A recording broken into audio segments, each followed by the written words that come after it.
Hello guys, now we will discuss some numerical problems related to the rectifiers, single phase and three phase, half wave, full wave, uncontrolled and controlled. अच्छा, सबसे पहले एक example देखते हैं कि sine wave signal starts at alpha ends at beta, यानी जिस तरह हमने थ्योरी में डिस्कस किया था ना अल्फा बीटा। अब इसमें अल्फा से शुरू हुआ है और वो बीटा पे ख़त्म हो गया, ठीक है।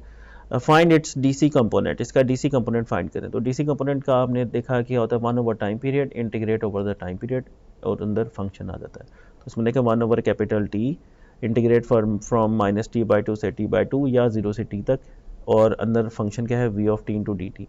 वी ऑफ टी क्या है V M sine omega T, यानी वी एम क्या है इसकी peak value, sine omega T इसका साइन फंक्शन है, और ओमेगा क्या है 2 पाई एफ, ठीक है।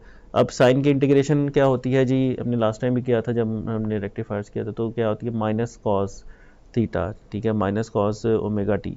तो यहाँ पे आप देखिए minus V M cos of omega T over capital T, angle उसका जो है अल्फा से बीटा। तो अच्छा, तो अब इसमें देखें कि साइन ऑफ ओमेगा टी की जब हमने की इसकी इंटीग्रेशन, तो ये आपके आगे minus cos of omega T minus V M over capital T. अच्छा, ये डी ओमेगा टी होना चाहिए वैसे यहाँ पे, ताकि इस सारे के लिहाज से वो कर रहे हैं ना, क्योंकि अगर डी टी से करेंगे तो ये फिर ये भी आएगा नीचे। तो यानी हाँ ये डी ओमेगा टी है बेसिकली। तो minus V M cos of omega T over capital T, ये कैपिटल टी इधर से आया है, 1 ओवर टाइम पीरियड इंटीग्रेशन की लिमिट्स और साथ में फंक्शन, ये है एवरेज वैल्यू। हम क्या कर रहे हैं, एवरेज वैल्यू निकाल रहे हैं इस जेनेरिक सिग्नल की फ्रॉम अल्फा टू बीटा।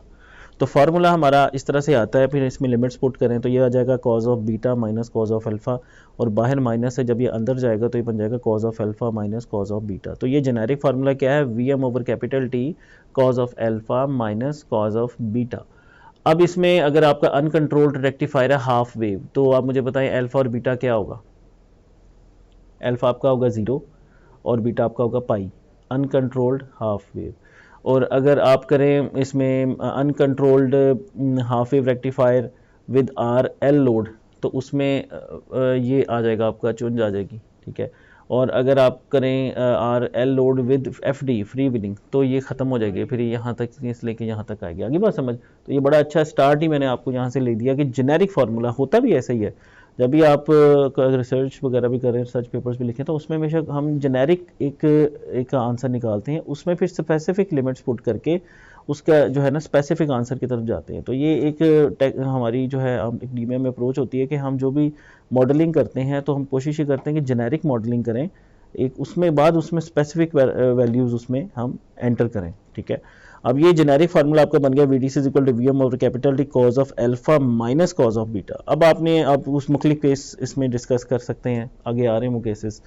तो अच्छा आगे चलते हैं। अब ये देखिए केस, पहला केस आ गया जी, वही हाफ वेव रेक्टिफायर है और अनकंट्रोल्ड है, और वी एम कितनी है 10, और इसका टाइम पीरियड अगेन 2 पाई है टाइम पीरियड, ठीक है। तो उसमें पुट करते हैं उस फार्मूले में, तो ये बन जाएगा आपका वी एम कितना है 10 है, टाइम पीरियड है 2 पाई, कॉज ऑफ 0 है अल्फ़ा, और बीटा क्या है पाई, पुट करने तो ये आ गया आपका 3.183 वी एम, वही है V M over pi, basically वही है वी एम ओवर पाई। अगर आप करें वही है ना, वी एम कितना है 10, पाई कितना होता है 3.14, इतनी आती है आपकी वैल्यू। तो बेसिकली ये जेनेरिक फार्मूले में हमने पुट करके ये इसकी वैल्यू निकाल ली।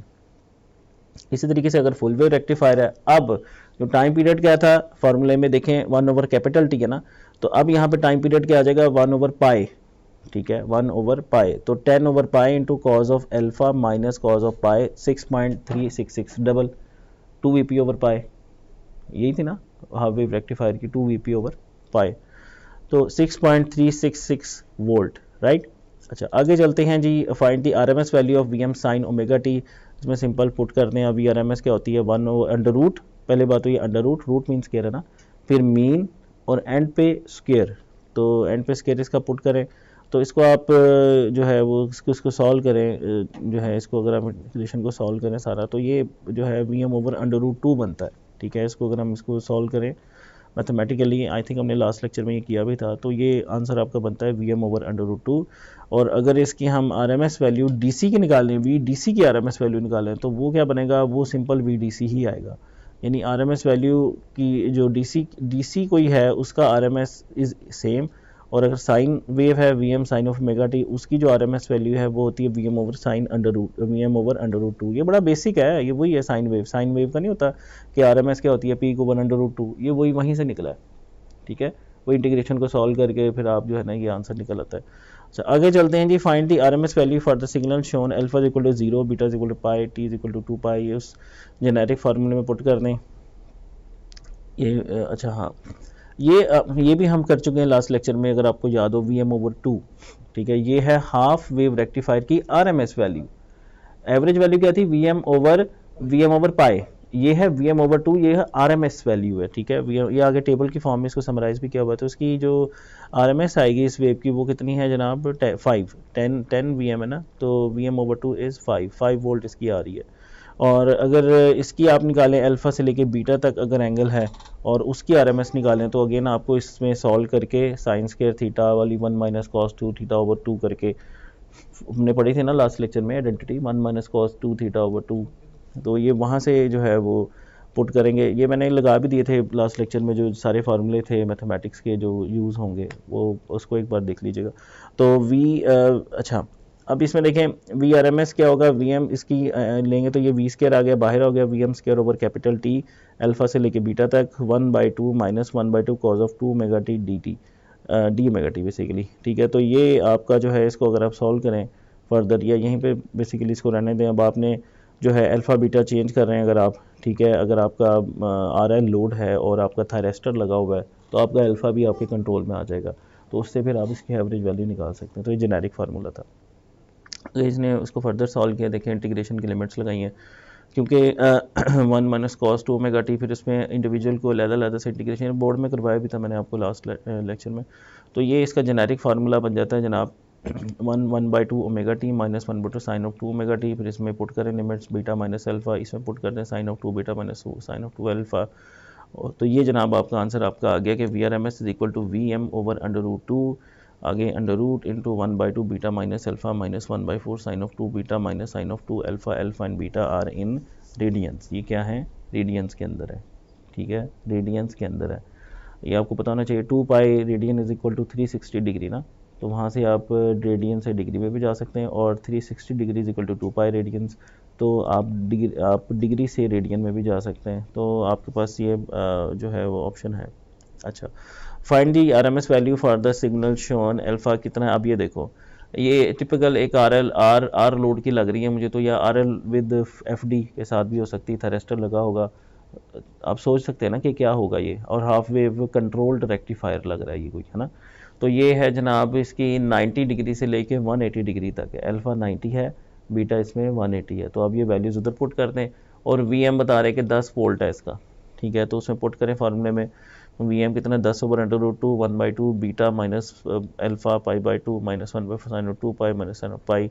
तो ये हाँ जी 90 में कर, हाँ बिल्कुल 90 डिग्री से 90 बेसिकली पाई/2 है, और 180 आपका पाई है, ठीक है। तो आप उसके कॉरेस्पॉन्डिंगली पुट करेंगे, ठीक है। तो sine of 2 pi minus sine of pi एक ही बात है, साइन पाई कर लें या साइन 180 कर लें, जवाब तो एक ही आएगा। लेकिन अगेन ये रेडियंस में है तो इसलिए हमने इसको रेडियन में लेके जाना है। अब 90 डिग्री है ना, तो अगेन ये पाई/2 है, 180 क्या है आपका पाई है। इसी तरह अगर 270 था तो वो 3 पाई/2 था, और अगर 360 होता तो वो 2 पाई होना था, ठीक है। अच्छा अब इसका देखें, ये समराइज़ किया हुआ है यहाँ पे। अगर हम देखें ये देखें साइन वेव अगर जो होती है ना, सिंपल साइन वेव, उसकी एवरेज वैल्यू क्या होती है 0, और RMS वैल्यू क्या होती है VM ओवर अंडर रूट 2। अच्छा अगर हाफ वेव रेक्टिफायर हो, ठीक है, simple uncontrolled half wave rectifier, तो उसकी एवरेज वैल्यू क्या होती है VM ओवर पाए, और RMS क्या होती है VM/2। देखिए इतना प्यारा टेबल बना हुआ समराइज़ कर रहा है। और अगर फुल वेव रेक्टिफायर है तो उसकी एवरेज वैल्यू क्या होती है 2 VP ओवर पाए, और RMS क्या होती है VM ओवर अंडर रूट 2। और अगर जेनेरिक आपकी वेव फॉर्म है, ठीक है, तो उसकी GC वैल्यू क्या होगी VM over capital T cos of alpha minus cos of beta, और RMS क्या होगी VM over under root 2 under root 1/2 this thing whole stuff, ठीक, ठीक है जी। अच्छा तो ये जेनेरिक फार्मूला ये थोड़ा सा डिफ़िकल्ट टू रिमेंबर है, तो इसमें ये हो सकता है कि आपको इसकी पहले डेरिवेशन दे दी जाए कि इसको ड्राइव करें, और उसके बाद स्पेसिफिक वैल्यूज़ आपको दे दी जाएँ, ताकि आप इसको जो है वो अप्लाई करके वैल्यूज़ निकाल लें। अच्छा जी, आगे चलते हैं जी। Next signal of multi components, ये हमने पहले भी डिस्कस किया, ये जस्ट आपकी रिवीजन हो रही है कि effective value of V of T V naught plus V one sine omega T plus V two sine two omega T. ये एक वोल्टेज सिग्नल है आपका। इसमें जो वी नॉट है वो डीसी वैल्यू है, साइन ओमेगा टी आपका फंडामेंटल कंपोनेंट है इसके अंदर, ठीक है, वी वन है बेसिकली ये फंडामेंटल कंपोनेंट है, और V two sine two omega T ये सेकेंड हार्मोनिक है, ठीक है। तो इसकी जो आर एम एस होती है, ये आपको पहले या दूसरे लेक्चर में ये करवाया हुआ था कि वी आर एम एस क्या होगी, अंडर रूट सब का स्केयर का साम, ठीक है। ये इसकी हम यानी ओवरऑल सिग्नल की अगर मैं कहा जाए ना कि पूरे सिग्नल की आर एम एस कैसे निकालनी है, तो उसकी इस तरह से हमने पूरे सिग्नल की आर एम एस निकालनी होती है। V one over under root two यानी सब इसकी आर एम एस प्लस इसकी आर एम एस का स्केयर प्लस इसकी आर एम एस का स्केयर प्लस इसकी आर एम एस स्केयर और बाद में टोटल का अंडर रूट, ठीक है। अच्छा, find the effective value for the V T 3 plus 5 sine T plus 4 sine 2t, ठीक है। तो अब इसकी निकाल लें आप 3 का square plus 5 over under root 2 का square plus 4 over under root 2 का होल स्केयर और उसके बाद टोटल अंडर रूट, तो ये आपका आ रहा है 5.43 वोल्ट्स। ये आरएमएस वैल्यू है इस सिग्नल की। अच्छा, अगर मैं आपको कहूँ V1 RMS क्या होगी, तो वो जस्ट 5 ओवर अंडर रूट 2 होगी। फंडामेंटल कंपोनेंट का वोल्टेज पीक वैल्यू इसकी डिवाइडेड बाय अंडर रूट 2, वो इसकी फंडामेंटल की आ जाएगी और ये आ जाएगी आपकी टोटल की। तो इससे हम वो एक याद करें, करंट के लिए डिस्टॉर्शन फैक्टर भी निकाला करते थे। Total power factor of the load is equal to distortion factor, वो क्या था, I1 RMS over I RMS into जो डिस्प्लेसमेंट पावर फैक्टर, तो जो फंडामेंटल कंपोनेंट के दरमियान था, उनको ज़रब देके फिर आपका टोटल ओवरऑल लोड के साथ पावर फैक्टर निकलता है। आपने किया होगा ये लास्ट टाइम भी। अच्छा, प्रैक्टिस आगे। अच्छा जी, ये बल्कि आ ही गया। अगर distortion factor and total harmonic distortion factor is the ratio of RMS current of the fundamental frequency to the total RMS current. तो IRMS 1 over IRMS total harmonic distortion is the ratio of the RMS value of all the non fundamental frequency terms to the RMS of the fundamental frequency term. तो सारे जो non fundamental है उनकी divided by fundamental की। तो इसमें देखें ऊपर under root IRMS square minus IRMS 1 का होल स्केयर, यानी उसमें फंडामेंटल निकाल के जो भी गन बुलाए बाकी वो डिवाइडेड बाय फंडामेंटल, तो वो आपका THD निकलता है। और इसको अगर आप सॉल्व करें तो इस मैथमेटिकली इसको अगर सॉल्व के अंदर कर लें तो ये आपको यहाँ पे देखें कि ये 1 ओवर DF स्केयर बेसिकली बनना होता है। अगर इसके अंदर आप इसको ले जाए तो 1 ओवर DF स्केयर माइनस 1 जो है वो इसका आंसर जो है वो इसका निकाल रहा है, ठीक है। इसमें देखें ना, इसको अंदर ले जाएंगे तो ये 1 हो जाएगा। जब ये इसको अंडर रूट स्केयर बन जाएगा ना, ये जब ये अंदर जाएगा यहाँ पे 1 आ जाएगा और यहाँ पे आ जाएगा IRMS square over IRMS square, जो कि इसका इन्वर्स है, ठीक है। इस वजह से क्या है, ये आपका under root 1 over DF square minus 1। तो आप इस तरह भी निकाल सकते हैं THD, या फंडामेंटल तरीका इसका ये होता है कि सारी RMS होल स्केयर माइनस सिर्फ फंडामेंटल का RMS whole square under root बटे में अंडर रूट फंडामेंटल का स्केयर RMS स्केयर, ठीक है। अच्छा, उसके बाद power factor term commonly used in linear circuits is called the displacement power factor. Again ये क्या है, cos of θ1 minus φ1 where θ1 minus φ1 is the phase shift between the fundamental voltage component और fundamental current component. Fundamental के दरमियान जो है voltage और current के दरमियान जो एंगल है उसका अगर आप कोसाइन ले रहे हैं तो वो आपका डिस्प्लेसमेंट पावर फैक्टर कहलाएगा, ठीक है। In power electronics most circuits are non linear and the power factor can be calculated using the following form. तो पावर फैक्टर कैसे हम निकालेंगे, ये जो DPF into DPF displacement power factor multiplied by distortion factor.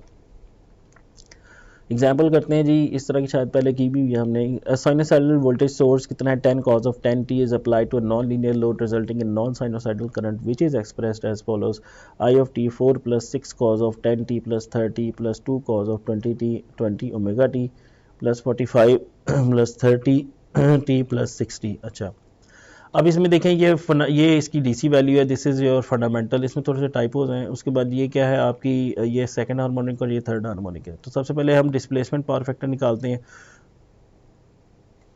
अच्छा, तो इसका displacement power factor simple 30 degree है। 30 डिग्री जो है ना ये लीडिंग है, क्योंकि इसमें करंट प्लस का 30 है ना, ये लीडिंग पावर फैक्टर, लीडिंग में जा रहा है एंगल, करंट लीड कर रहा है बेसिकली, ठीक है। तो क्योंकि वोल्टेज आपका 10t प्लस 0 पे है ना, तो ये प्लस पे जा रहा है, तो ये इसका मतलब है करंट आपका लीड कर रहा है, तो लीडिंग में चला गया पावर फैक्टर। तो और ये तो निकला है आपका डिस्प्लेसमेंट पावर फैक्टर। अब डिस्टॉर्शन फैक्टर कैसे निकालोगे, इसके पहले IRMS निकालो। वो क्या होगा जी, 4 स्केयर प्लस 6 बटा अंडर रूट 2 का होल स्केयर प्लस 2 बटा अंडर रूट 2 का whole square plus 1 over under root 2 का होल स्केयर और फिर सबका अंडर रूट, ठीक है। उससे निकल आएगा। और फिर उसका जो फॉर्म फैक्टर वो जो है आपका डिस्टॉर्शन फैक्टर वो कैसे आपका निकलेगा, वो आपका निकलेगा 6/√2 का होल स्क्वायर डिवाइडेड बाय वो वाला जो RMS था वो करेंगे तो उस तरह से आपका वो निकल आएगा। और THD का फिर फार्मूले में वैल्यूज पुट करते हैं तो THD निकल आएगा जो अभी हमने डिस्कस किए हैं पीछे। तो ये देखें डिस्प्लेसमेंट पावर फैक्टर अगेन वो 30 के साथ ही आ रहा है आपका, तो ये 0.866 ठीक है। 0.866 जो है ना ये लीडिंग में जा रहा है क्योंकि करंट का जो एंगल है ना वहाँ पे पॉजिटिव है, ठीक है। अच्छा उसके बाद में हम देखते हैं IRMS, देखते हैं IRMS क्या है भाई। I0 का होल स्क्वायर अगेन वही 4 का स्क्वायर प्लस 6/√2 का होल स्क्वायर प्लस 2/√2 का होल स्क्वायर प्लस 1/2 का होल स्क्वायर, तो ये आपका आ गया 6.04 राइट। उसके बाद DF निकालते हैं IRMS 1/IRMS 6/√2 डिवाइडेड बाय 6.04, तो ये आपका आ गया 0.702। और पावर फैक्टर आपका किस तरह निकला, कॉज ऑफ θ1 माइनस φ1 जो कि 0.866 है, ज़रब 0.702, ये जो DF है तो ये total power factor of the load कितना आ रहा है 0.608। और THD कैसे निकाला जी, इसने IRMS square plus I1 RMS square under root over जिस 6.04 का होल स्क्वायर माइनस 4.243 का स्क्वायर और 4.243, तो ये जनाब आपका आ रहा है 1.01, ये तो 1.01 it's huge by the way, 101% आ रहा है इसका THD। अच्छा जी एनी अब ये एक जस्ट एक आपकी जो है वो रिवीजन के लिए रेक्टिफायर्स में uncontrolled controlled and uncontrolled, controlled में थायरिस्टर्स यूज़ होंगे, फुल वेव में होता है रेजिस्टिव लोड RL लोड, ये सारा हमने किया ना केसेस, और हाफ वेव में रेजिस्टिव लोड और RL लोड, ठीक है। तीसरा केस भी है with RL load with FD, वो भी इसमें आ सकता है, यहाँ पे होना चाहिए वो भी। अच्छा जी इसी तरीके से अनकंट्रोल्ड रेक्टिफाइड डायोड्स हैं, इसमें full wave rectifier, resistive load RL load और हाफ वेव RL लोड और RL विद FD, ओके। अब हाफ वेव अनकंट्रोल्ड रेक्टिफायर, इसको जस्ट एक रिवाइज करके इसका न्यूमेरिकल अभी हम करते हैं, हमने लास्ट टाइम भी देखा था, ठीक है। तो अच्छा आगे चलते हैं हम इसका क्वेश्चन, ठीक है। ये हाफ वेव अनकंट्रोल्ड रेक्टिफायर है, ये इसकी आउटपुट है। और ये क्या चीज़ है, ये डायोड के क्रॉस के जब वो डायोड कंडक्ट आपका जो नहीं कर रहा, मतलब यहाँ पे कंडक्ट कर रहे हैं तो यहाँ पे 0 वोल्ट है, और जहाँ पे जब रिवर्स बायस हो जाता है तो सप्लाई के वोल्ट उसके क्रॉस आ जाते हैं, ठीक है। और ये जो है आपका करंट है, मतलब करंट क्या होगा कि V/R, सिंपल ये जो VMR है ना उसको R से डिवाइड करते हैं तो ये करंट आपका आ जाएगा। अच्छा इसमें हम देखते हैं, ये भी हमने डिस्कस किया है पिछले लेक्चर में, कुछ चीज़ों की रेपिटेशन हो रही है बार बार। तो जैसे PIV जो है हाफ वेव रेक्टिफायर में VM होता है, जो सेंटर टैप ट्रांसफार्मर वाला होता है 2 डायोड्स के साथ, उसमें डबल हो जाता है। और अगर ब्रिज रेक्टिफायर है, ब्रिज रेक्टिफायर है अगर 4 डायोड वाला, उसमें भी VM ही रहता है, ठीक है। अच्छा सोर्स जो है उसमें, अब सोर्स जो है उसकी एवरेज वैल्यू है 0, साइन वेव है ना, और RMS वैल्यू क्या है VM/√2, ठीक है। लेकिन जो डायोड है, डायोड में एवरेज वैल्यू क्या है VDC is equal to minus VM/π, और RMS उसकी क्या है VM/2। और लोड जो है आपका और उसमें जो एवरेज वोल्टेज होगा वो होगा VM/π, और RMS क्या होगा VM/2। वही बातें जो पहले आ गई, ये रिपीट हो रही है, रेपिटेशन है बहुत ज़्यादा, तो कोई बात नहीं। For the previous half wave uncontrolled rectifier, if the source is a sinusoidal of 120 volt RMS, frequency 60 hertz frequency है, 120 उसका जो है वो RMS है, ठीक है। The load is 5 ohm, simple सा है, RL नहीं दिया, RL में ज़रा कॉम्प्लेक्स हो जाता है, ये सिंपल रेजिस्टिव लोड के साथ है। फाइंड एवरेज लोड वोल्टेज, अब इसमें आप वैसे देखने को सबसे पहले तो आपने देखना है कि यहाँ से मैं अक्सर खेलता हूँ एग्जाम्स के अंदर, हाफ को जगह फुल दे देता हूँ, अनकंट्रोल की जगह कंट्रोल दिया होता है, तो उसमें अगर खुदा न खास्ता सिर्फ रट्टा मारा हो ना वो पता चल जाता है कि कॉन्सेप्ट है या बस ऐसे ही स्लाइडें देख के वही चीज़ रिप्रोड्यूस करती है, तो आंसर गलत आते हैं, थोड़ा बहुत डिफरेंस होता है जिससे वो चीज़ें बदल जाती हैं इंटायरली, ठीक है। अच्छा जी अब इसमें देखें एवरेज लोड वोल्टेज, इसमें देख लें एवरेज लोड वोल्टेज क्या होगा VM/π, VM इसका क्या होगा 120 /√2, ठीक है, ओवर पाई। अच्छा उसके बाद आता है एवरेज डायोड वोल्टेज क्या होगा, एवरेज डायोड वोल्टेज ये देखें जो यहाँ पे हमने निकाला हुआ एवरेज डायोड वोल्टेज वो कितना है, अगेन वो माइनस VM/π ये होगा। अच्छा फिर एवरेज लोड करंट क्या होगा, जो ऊपर एवरेज लोड वोल्टेज उसको 5 से तकसीम कर दें आप तो आपका करंट आ जाएगा। फिर उसके बाद एवरेज डायोड करंट क्या होगा, यहाँ पे देखते हैं ये एवरेज डायोड करंट अगेन वही है VM/π पाई VM/पाई, उसके बाद उसको R से तकसीम कर दे, वही है। अच्छा जी, RMS लोड वोल्टेज अगेन 2 से VM/2 और डायोड वोल्टेज और RMS वोल्टेज आगे हम देखते हैं। अगेन ये जो फार्मूले हमने ड्राइव किए हैं यही आगे यूज़ होंगे। ये वोल्टेज के लिए है ना, इसको अगर आप R से डिवाइड करते जाएंगे तो वो करंट में बदलता जाएगा, ठीक है। अच्छा जी, सबसे पहले सोर्स का पीक वोल्टेज निकाली हमने √2 इंटू VRMS √2 इंटू 120 जो कि 169.706 वोल्ट है। एवरेज लोड वोल्टेज निकालें VM/पाई 169.706/पाई 54.019 वोल्ट।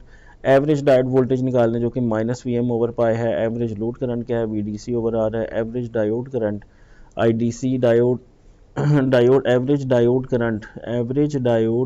डायोड का एवरेज करंट सेम ही है ये जी बिल्कुल 10.804। RMS लोड वोल्टेज क्या होगा, VM/2। RMS डायोड वोल्टेज क्या होगा, VM/2। RMS लोड करंट क्या होगा, VRMS/R। R से डिवाइड करते हैं, जो ये VRMS आपने निकाला ना, यहाँ पे VRMS किधर निकाला आपने, ये 84.853, उसको 5 पे डिवाइड कर दें। और RMS डायोड करंट क्या होगा कि वही लोड करंट के बराबर है जो कि 16 पॉइंट, क्योंकि जो लोड का करंट है वो डायोड से ही गुजर के आ रहा है ना, ठीक है। और अगर वो होता है फुल ब्रिज 4 डायोड वाला तो उसमें 2 पे तकसीम हो जाएगा ये, ठीक है, क्योंकि उसमें करंट हाफ हो जाता है, ठीक है। Effective AC voltage component across the load. अच्छा, AC component across the load वो उसने कैसे निकाला जनाब, √VRMS² माइनस VDC² जो 84.843 का होल स्क्वायर माइनस ये जो VDC है इसको माइनस करते हैं तो ये effective AC voltage component across the load आ जाता है। Effective AC component across the load current का तो उसी तरह के IAC = INMS² माइनस IDC² √, तो ये आपका इफेक्टिव जो है वो AC current component across the load आ जाएगा। और अच्छा, इसको आप ऐसे भी निकाल सकते हैं, देखो उसने ऊपर इफेक्टिव AC वोल्टेज कंपोनेंट है 65.437, उसको डिवाइड अगर आप कर दो रेजिस्टेंस के साथ तो वो भी आ जाएगा, वही आंसर आ रहा है 13.088 ampere. Average power deliver to the load क्या होती है, VRMS²/R, VRMS²/R, ठीक है। तो ये आ गया 84.853 होल स्क्वायर /R, तो ये आपकी 1440 वाट आ रही है, यानी 1.44 किलोवाट है। और ये आप ऐसे भी निकाल सकते हैं, I/R के फार्मूले से भी निकाल सकते हैं, तो वो सेम वैल्यू सेम आंसर आएगा। तो ये दोनों से नहीं करना, आप किसी मेथड से निकाल दें या वोल्टेज से निकाल दें या करंट से निकाल दें, ठीक है, दोनों ठीक होंगे। अच्छा, power factor of the circuit क्या होगा, average power over VS RMS IS RMS। ये पावर फैक्टर को जो सही वाला जो फार्मूला होता है, जेन्युइन फार्मूला क्या होता है कि true power over total power. तो एवरेज पावर वही होती है, ट्रू पावर कितनी आ रही है 1440 ओवर टोटल पावर क्या थी VS RMS 120 ज़रब IS RMS 16.971 वो आ रही है 0.707। ये power factor of the circuit है। फिर उसकी एफिशिएंसी आगे आ जाती है रेक्टिफायर की। एफिशिएंसी हम कैसे निकालते थे कि भाई कि रेक्टिफायर ने कितना अच्छा DC प्रोड्यूस किया, तो वो क्या होगा कि DC power over input AC power. तो DC power deliver to the load over power distributed in both the load and the diode. तो ईटा जो है वो कैसे हम निकाल सकते हैं, IDC² ओवर IRMS² इंटू 100%, यानी जो DC value I² over I² जो AC वैल्यू है उससे निकालें 40.5, ये इतनी आती है, कम ही होती है। तो rectifier efficiency defined as the ratio of the DC output power to the input power from the AC supply. जो भी सिस्टम है ना, रेक्टिफायर एक सिस्टम है जो कि DC प्रोड्यूस करता है फ्रॉम AC। तो DC जो प्रोड्यूस की है उसकी पावर डिवाइडेड बाय जो AC उसको मिली है उसकी पावर, वो उसको हम क्या कहेंगे, efficiency. So even with the ideal rectifiers, the efficiency is less than 100% because some of the output power is AC rather than DC, which shows as ripple superimposed on the DC waveform. अच्छा, the form factor में क्या होगा, form factor हमने last time इसके last lectures में किया हुआ है। इसका formula IRMS over IDC। IRMS कितना 16.97 है और IDC कितना 10.804 है, तो ये 1.57 आ गया। रिपल फैक्टर क्या होता है कि IAC over IDC 13.088 divided by 10.804 जो कि 1.21 आपका आ जाएगा। तो इस तरह से ये फॉर्म फैक्टर रिपल 14-15 जो है वो इसमें क्वेश्चन हैं। इनमें से ज़्यादा आप सारे तो नहीं आएंगे, तो इतने होंगे उसके अकॉर्डिंगली मार्क्स 1 नंबर 2 नंबर इस तरह से होंगे ये।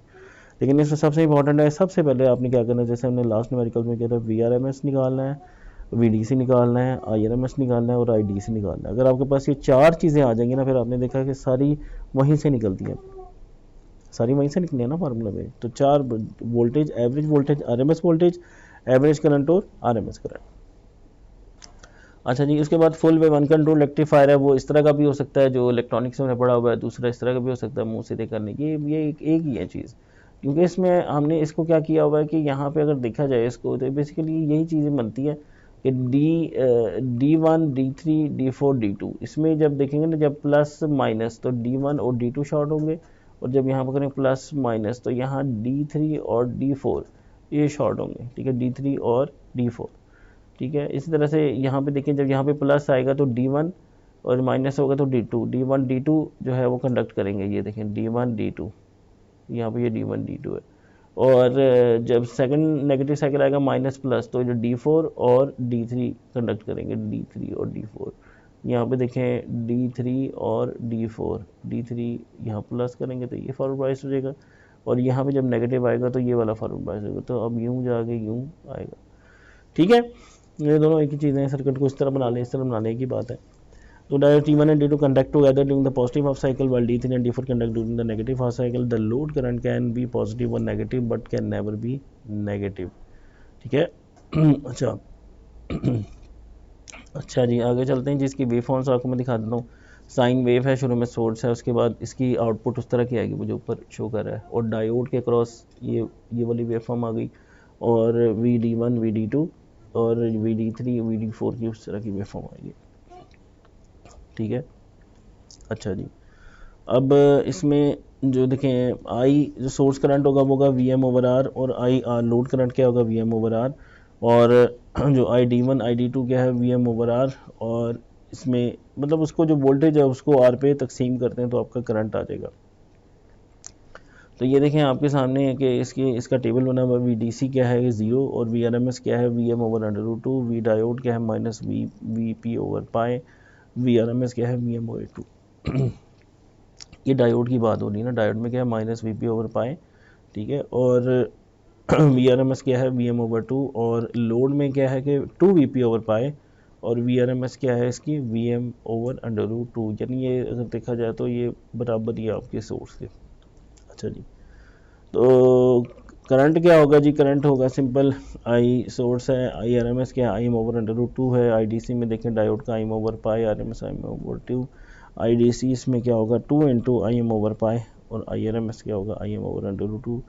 अच्छा जी, अब इसको हम फर्दर आगे करते हैं, सॉल्व करके देखते हैं। Full wave uncontrolled bridge rectifier वही है कि अब अनकंट्रोल्ड ब्रिज रेक्टिफायर है। अब सप्लाई वोल्टेज कितना 120 वोल्ट का है, फ्रीक्वेंसी कितनी है 60 हर्ट्ज की है, लोड 5 ओम का है। पहले ये अनकंट्रोल हमने हाफ वे पे किया था, अब हम अनकंट्रोल फुल वे पे कर रहे हैं। तो सोर्स पीक वोल्टेज क्या आ गया, VM is equal to √2 VRMS, ठीक है, √2 इंटू 120 169.706। एवरेज लोड वोल्टेज कितना आ गया, VDC 2 VM ओवर पाए, ठीक है, 2 VP ओवर पाए एवरेज, तो वहाँ पे पुट कर दें आप 2 इंटू 169.706 ओवर पाए। एवरेज डायोड करंट क्या होगा कि जी माइनस VM ओवर पाए 169.706 ओवर पाए, और उसके बाद एवरेज लोड करंट क्या होगा, जो ऊपर एवरेज वोल्टेज है उसको आर पे तकसीम कर दें तो ये आपका आ जाएगा 21.608।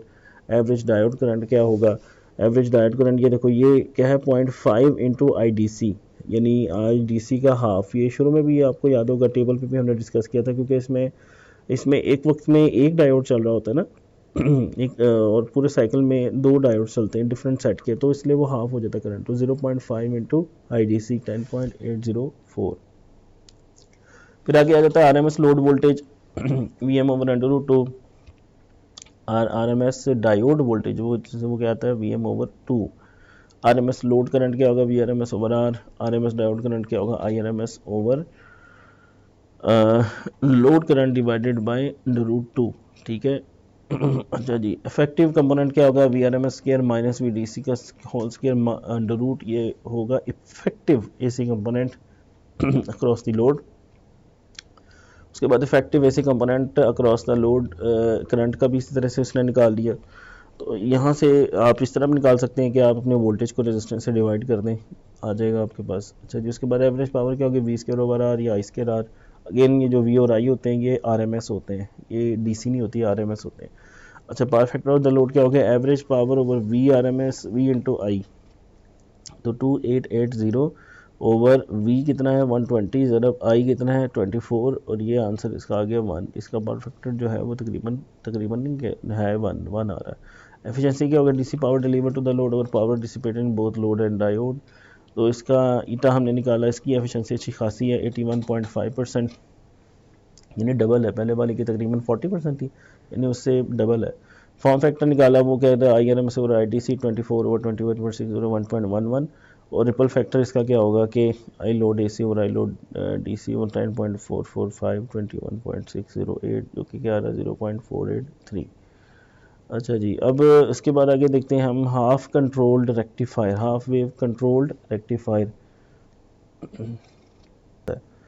Okay, so this is your half wave controlled rectifier. अब इसमें क्या है कि इसमें अब मुझे बताओ, इसमें अल्फ़ा अब आपके हाथ में होगा ना, अब लेकिन इसमें बीटा फिक्स होगा। बीटा कितना होगा इसके अंदर आना चाहिए, बीटा आएगा आपका पाई, ठीक है, बीटा आपका पाई आएगा और अल्फ़ा आपके हाथ में है इसमें, इस केस के अंदर।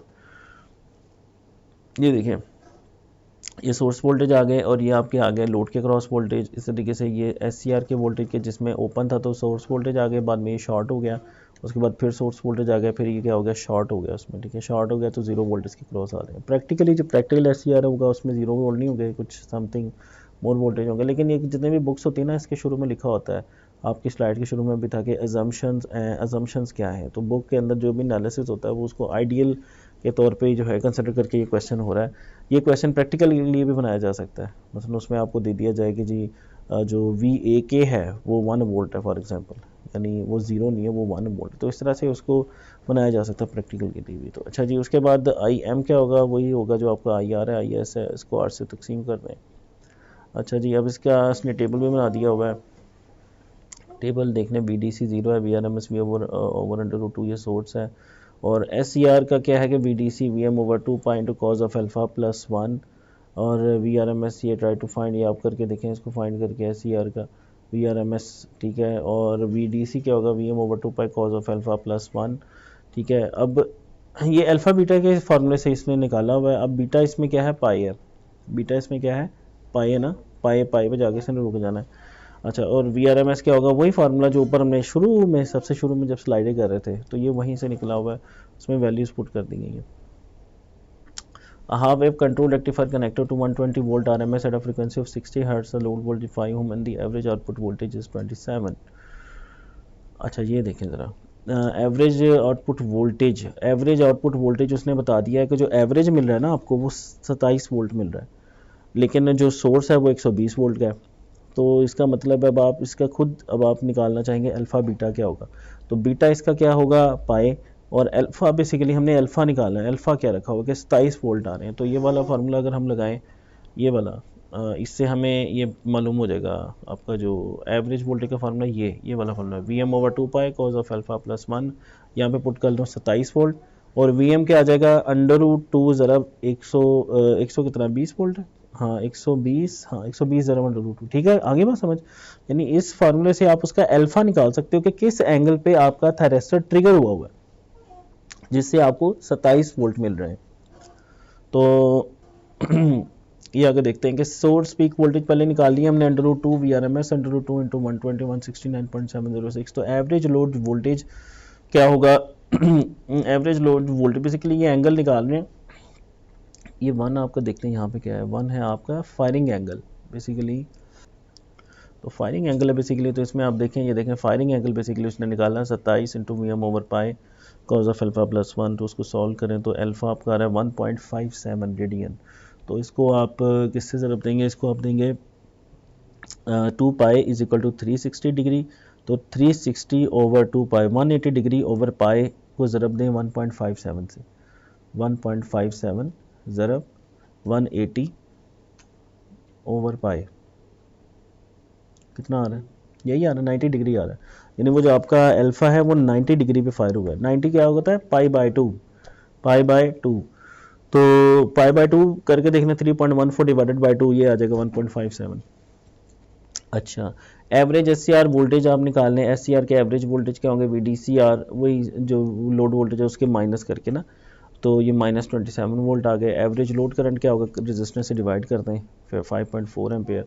एवरेज एससीआर करंट क्या होगा कि उसके वोल्टेज को 8 से डिवाइड कर दें, अच्छा, उसके बाद R M S load voltage, ठीक है, R M S load voltage one M S V over into root to.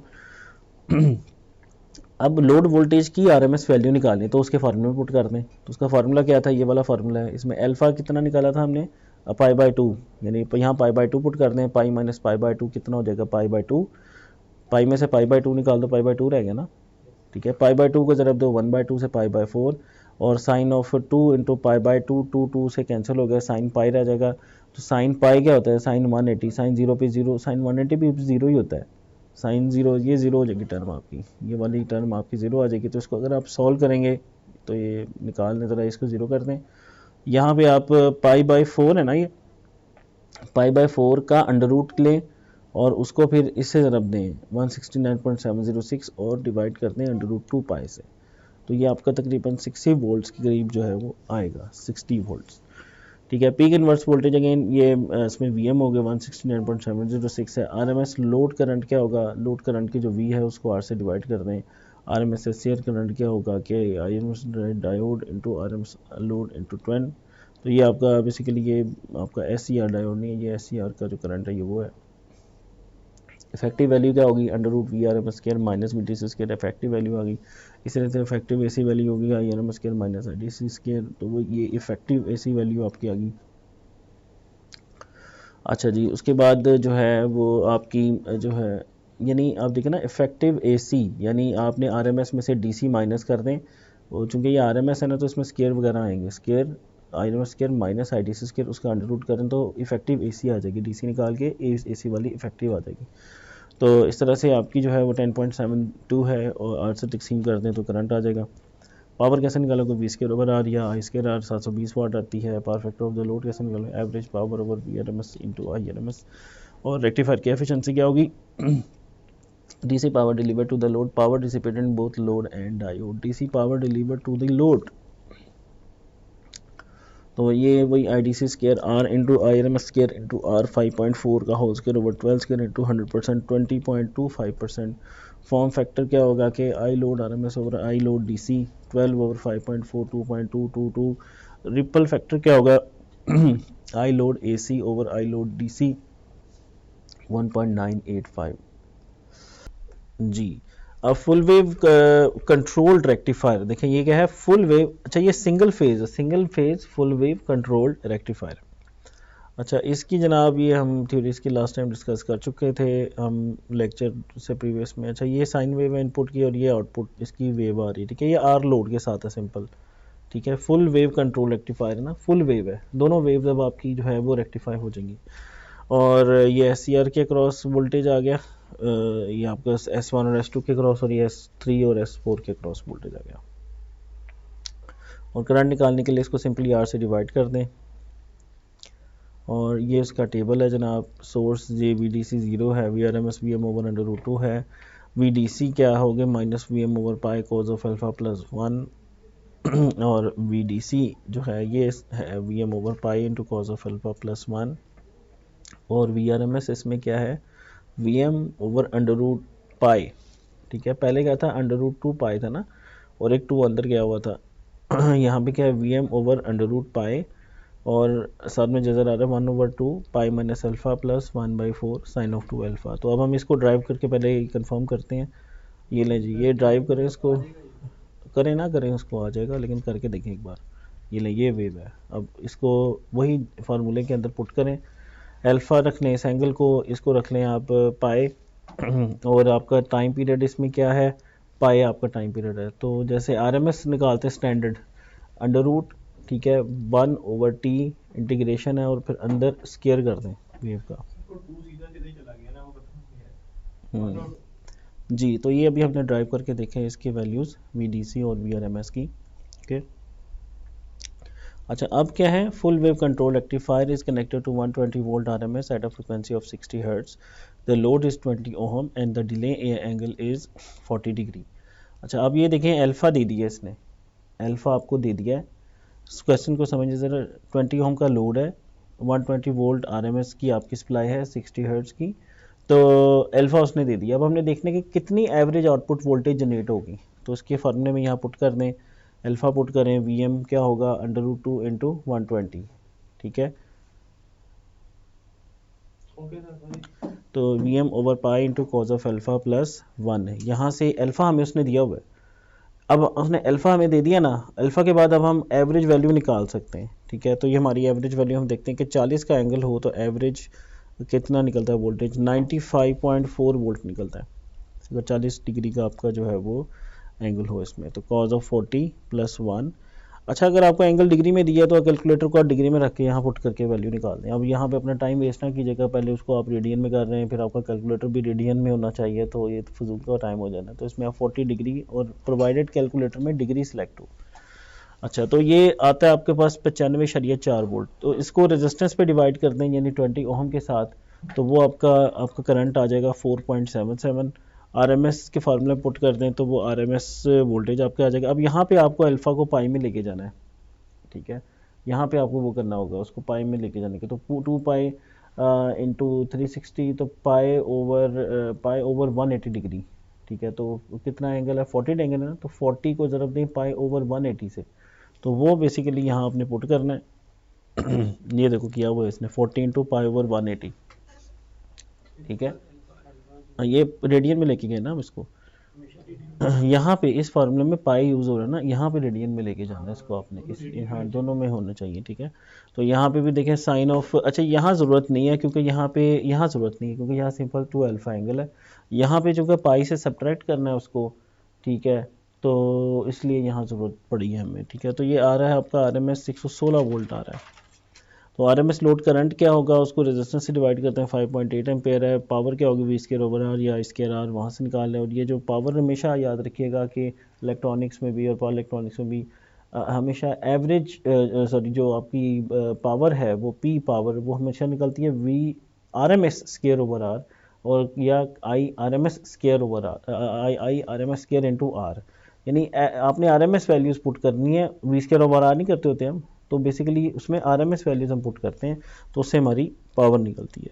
Power factor of the load क्या होगा, एवरेज पावर जो है जो कि 672.8 निकली है, डिवाइडेड बाय 120 इंटू 5.8, तो ये 0.967 इसका पावर फैक्टर है। इफेक्टिव एसी कंपोनेंट क्या होगा कि V R M S square minus V D C square और अंडर रूट। तो आई का निकालने का है तो आई का क्या होगा, I R M S square minus I D C square into under root.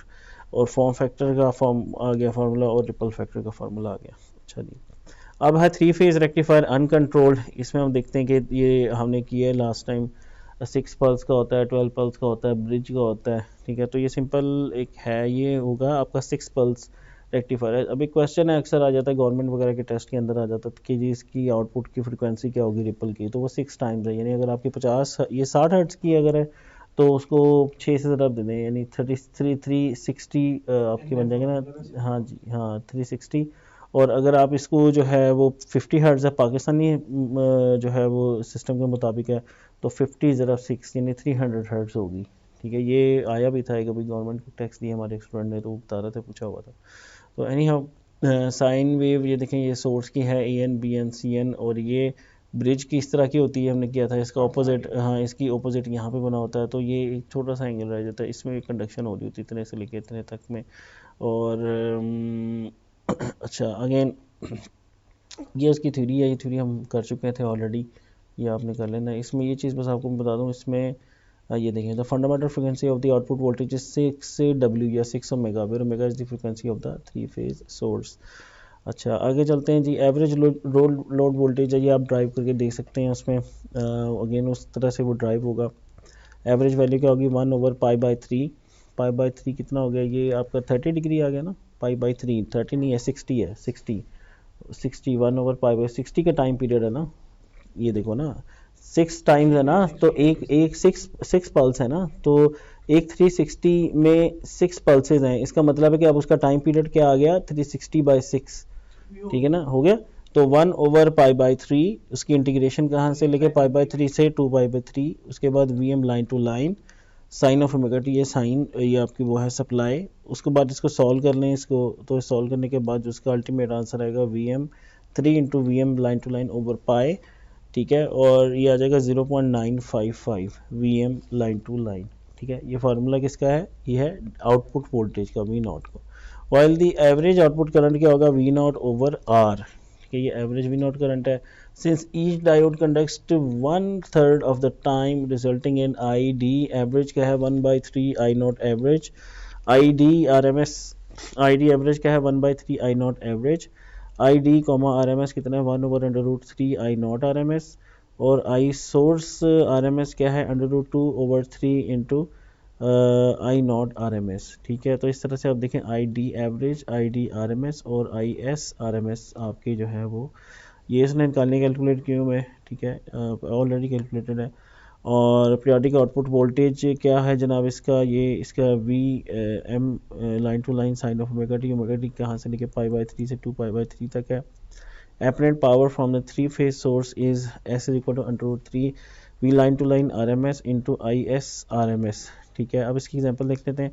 The three phase rectifier has a three phase source of 480 volt RMS line to line and the load is 25 ohm के resistance in series with a 50 millihenry inductance। Determine the DC level of the output voltage DC and the first AC term of the load current, the average and RMS current in the diodes, RMS current in the source और apparent power from the source। ठीक है, ये apparent power from the source आ जाएगा। अच्छा, जो DC level of the output voltage इसमें वही formula put कर दें 3 line to line over pi।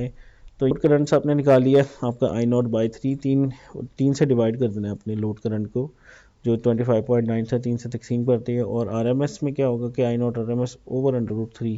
ठीक है, ये इसके डेरिवेशन यहाँ पे नहीं मैंने इंक्लूड की हुई। ठीक है, ये आपको जो है वो फार्मूले इसके अंदर पुट करके आपके आ जाएंगे। R M S source current क्या होगा simple √2/3 into I not R M S. Apparent power क्या होगी 3 into √3 V line to line into I R M S. तो √3 इंटू 480 इंटू 21.2 जो कि क्या आ रही है 17.6 kVA। तो ये था एक 3 फेज़ अनकंट्रोल्ड रेक्टिफायर के मुतालिक एक छोटा सा न्यूमेरिकल प्रॉब्लम। ठीक है, तो आज के लिए इतना ही। Thank you very much.